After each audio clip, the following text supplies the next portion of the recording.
Hello there, monsters and men, ladies and people, and welcome to Recharging. I'm currently standing at the bus station in the city of Dordrecht in the Netherlands, where a public transport company named QBuzz is providing the public transport in the city and the surrounding area. And what is so special about this? Well, this company is actually helping big time in the clean transport transition, because they're driving around in this area with more than 37 electric buses. In this video, I'm going to tell you how they manage to do that all day, every day. But before I do that, first a big thank you to QBuzz for collaborating with me on this video. But before we're going to talk about how they do it, let's first talk about what type of buses they're driving. Behind me, you've probably already seen the green and black buses. Those are the buses from the type Ebusco 2.2. These buses are actually from a Dutch company. They are available in different kind of lengths, in 12 and 18 meters. And they can carry 90 to 130 passengers. These buses actually have a battery pack of 362 to 450 kilowatt hours. Can you imagine that? A car on average has 50 kilowatt hours. So these buses have 7 to 9 times more battery capacity than a regular EV has.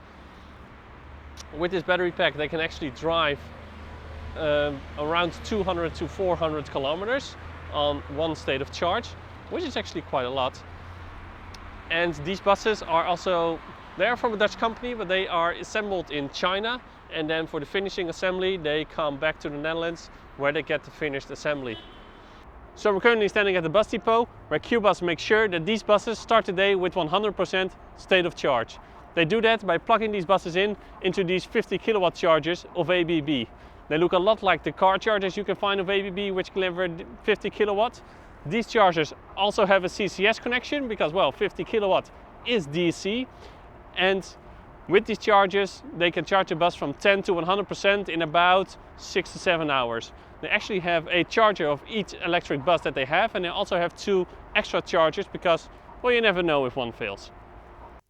So the first time I took a ride in this bus was also, I gotta admit, actually the first time I took a ride in an electric bus, because, well, I gotta admit, I don't take public transport often.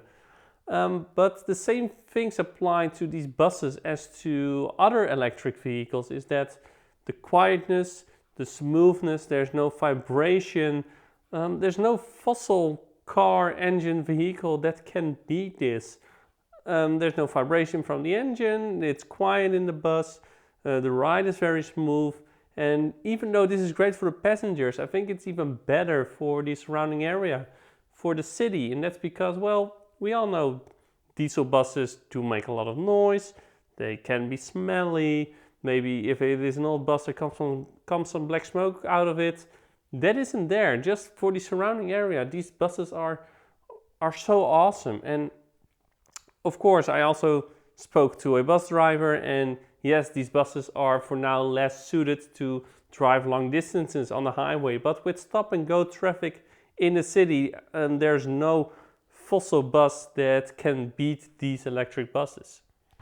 So the buses drive around all day and the battery is getting drained. Well, every 2 hours the buses go to these things behind me. It's a so-called pantograph.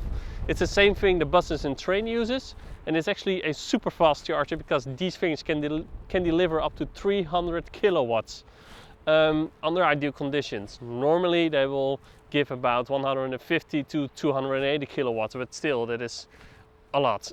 So again, the buses come here every 2 hours. They will stay at these things for around 5 to 10 minutes, and by doing this they can drive around all day without going back to the bus depot. And of course, at the end of the day, the buses come back here at the depot, they plug back into the 50 kilowatt chargers you can see over there, and they get ready for the next day. So there's no special training to drive around with these buses. The existing bus drivers did get a training on how to drive properly and the best way with these buses, but new bus drivers just get a regular bus driver training. So again, a big thank you to QBuzz for collaborating with me on this video. I think it is great what they're doing, and I think they are a great example for other public transport companies out there, because this is the future. So if you like this video, please give a like and subscribe. If you did not, please leave a comment below to see what I can improve. And then I would like to say now, as always, thank you a lot for watching, and to be continued.